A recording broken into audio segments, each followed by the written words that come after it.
are joined by Professor Howard Harmatz from ASPA School of Business at the University of Manitoba. I don't use a textbook. I give them assorted readings, cut and pasted everywhere. So I tell them the real cost of this course is their subscription to Kritik, which is $24 a year, and all the other materials I can have available on our academic web pages for them to use. They are to come out of this feeling confident in expressing their own ideas. I get feedback the next year that, oh my God, those who came from my sections are outperforming people coming from anybody else's sections in the second year courses. They have critical skills. They hate my guts at the time, but now then they come back and tell me they really do love me afterwards, making them actually put their ideas down and try to defend them.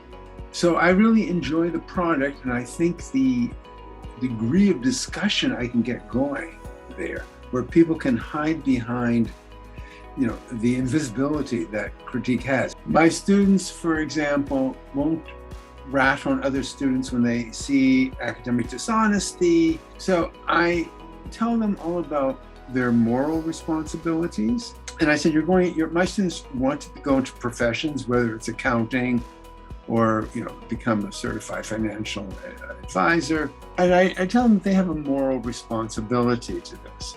It's also a matter that you're not helping your peers if you're telling them they're all wonderful and they have toilet paper stuck to the bottom of their shoes.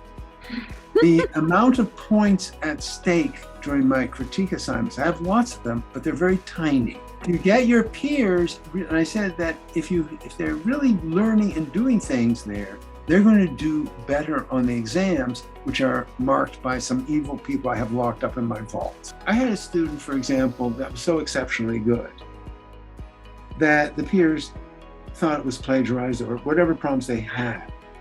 They were looking at this, and I went in there and I said, I love the way your mind is working. Boy, you should be in a fourth year class, not a first year class with this going on.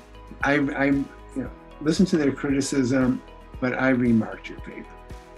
One thing you can do is actually give much clearer instructions. You tell them why. First of all, students respond only if you give them a good reason they buy in, why they're doing it.